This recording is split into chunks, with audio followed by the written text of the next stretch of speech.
You're watching Real English with Real Teachers. Real Teachers. Hello and welcome back to another episode of Real English with Real Teachers. Today we will be teaching you how to debate in English. We're going to go through some top tips of ours, how to debate between your friend or your enemy. What are you today, Harry? Are you my friend or my enemy? I think I'm your enemy, mate. Yeah. For the purpose of this video, I am now your enemy. Okay, so our top tips start with have a clear voice. There's a lot of pressure on a student to think of new vocabulary and to use fancy grammar structures, but it's really important to be understood with just even the simple words. So clear pronunciation and just a clear voice is a good starting point.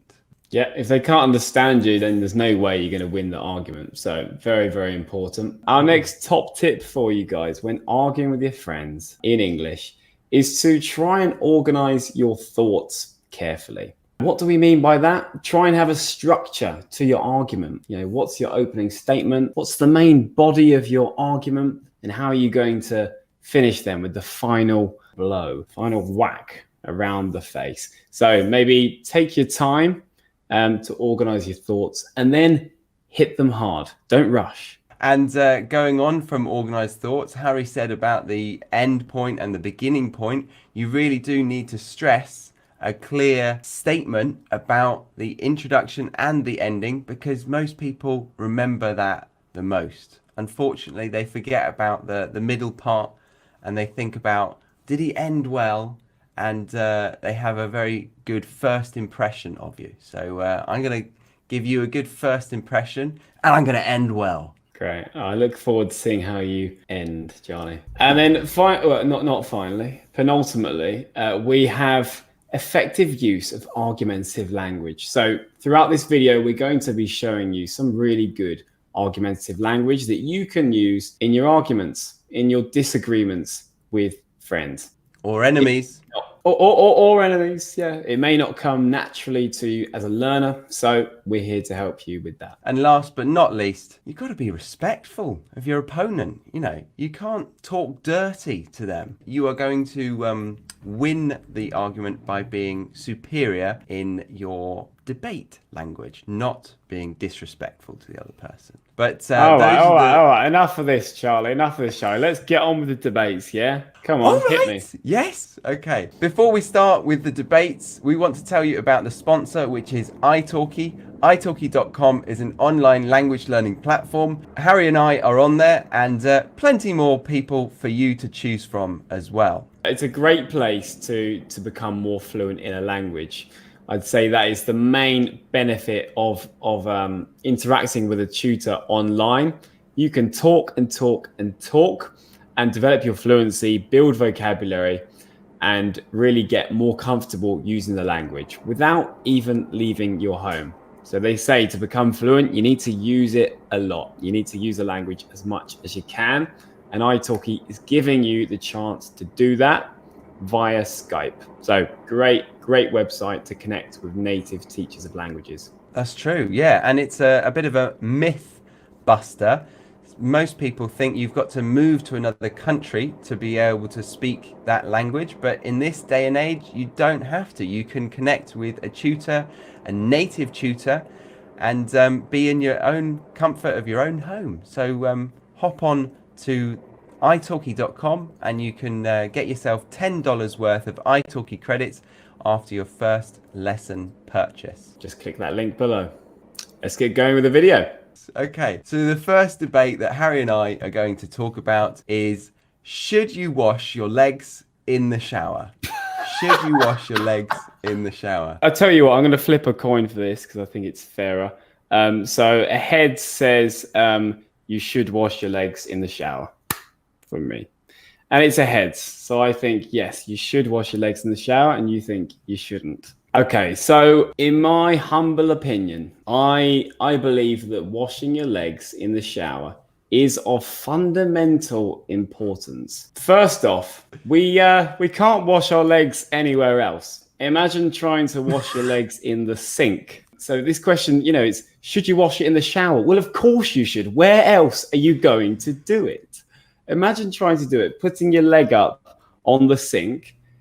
You could actually bring the sink down. You could pull the sink off the wall, which could just cause damaging your absolute. bathroom. Well, I don't want to damage the bathroom, so I'm avoiding any additional costs on my monthly bills by showering and washing my legs in the shower. It's easy, it's effective. The way I see it is that you just don't need to wash your legs. Your legs aren't getting that sweaty. It's the crevices in between. It's like behind the knees. Maybe I'll give you that one. But actually on the thighs and the shins, that's fine. You've got hair there to just, remove the sweat naturally. Well, thank you for saying that. You need to clean between the crevices. As you correctly pointed out, you do need to clean behind the knees because we find a buildup of sweat, of smells in these crevices. So very important to clean your legs. Where better to do it than in the shower? Can we just clarify? How do you know that there's a smell, a buildup of smells in between the back of the knee? Are you lifting your leg up and giving it a good sniff? I was doing yoga this morning and I was on the floor. I had my legs over my head and I could smell. It was a very hard workout. I was sweating profusely and I could smell my legs. It was like I had armpits on my legs. Yeah. So where else, Charlie? Where else could you wash your legs? Or are you saying that we shouldn't wash our legs at all? We just don't need to. I'm saying that we don't need to wash our legs. The legs, the legs get the residue from the body. You're scrubbing your breasts or your chest, and the soap falls down, and it goes naturally over the legs. So job done. Move on to the next thing. You could maybe have a go at the feet because they're a separate animal, but the legs, they're getting all the soap. It's fine. You don't need to do anything. Okay, say you've been playing football, which you're partial to a game of football. Sometimes you haven't got many friends in Australia to play with yet. When you do make some friends, maybe they'll invite you to a game of footy. No, respectfully, Charlie, you have no mates. And so they might invite you, probably not, but they might. And you're going to get muddy. What are you going to do? Go home and just rely on the rundown of water from your breasts that hopefully cleans your legs? I don't get it. This is special circumstances. You're manipulating the environment to favour your argument. In a normal day-to-day situation, you're not going to be getting muddy unless you like rolling around in the dirt. But yes, a sporting event, okay, you've got to scrub your legs. But we're not talking about a sporting event necessarily. Well, we're talking about should you wash your legs in the shower in general. We're talking about life. If for some reason you do play football, you get down and dirty, you could hose it off in the back garden. Just get the hose, and Bob's your uncle. Comes off. You're assuming that everyone has a back garden. Neither of us right now have a back garden. I do. It might be communal and I might share it with 47 other people, but I do have a back garden. Okay. All right. So that was argument number one. Guys, let us know who you think won and why. Were we disrespectful or were we not very accurate with our arguments? Let us know. Okay. The next one, Harry, can you be best mates with your boss? Okay, Charlie, do you want to open this argument? Yeah, sure. Okay. So I'm for it. Okay, so 9 out of 10 people would say that to be friends with your boss is probably a wise move because you are able to communicate with them their worries about the office politics. You're able to, be by them, be by their side in times of need. When they are stressed out, you can be there for them and they're going to remember that. They're going to think, I want to promote someone who deserves it. Probably the person that stood by me over the last 5 years in the office. Yes, Charlie, I'll promote you. Thank you very much. I see your point, Charlie. But when I look around me at people who are going places in life. So not you, not I. I just see people who either are their own boss, and therefore they are not best buddies with their bosses because they are their own bosses. And I see people who are working for large corporations and they speak with their boss now and then. So there's very, very little, be colorful with your language and your tone of voice, guys.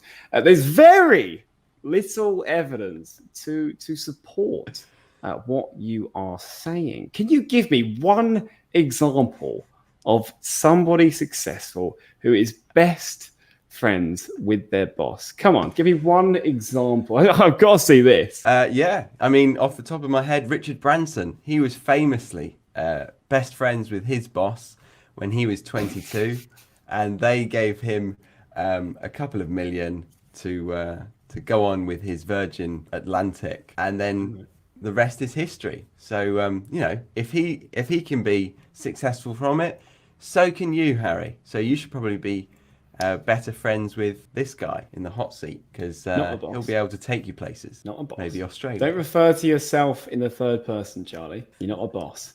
But wait, Richard Branson, was that a barefaced That may lie? not or may have been true. It's neither here nor there. Well, it is here and it is there because you're using it as to counteract my argument. So I think it is here. It is important, Charlie. I think you're lying. I think no, I would not lie in this debate. This is all factual. This is all based on hardcore evidence. I'll give you hardcore evidence, Charlie. What about Bill Gates and what's the other guy? Steve Jobs. Steve Jobs. So Steve Jobs and Bill Gates. I didn't even remember his name. All right. Be respectful, please. They went into business together. Am I right?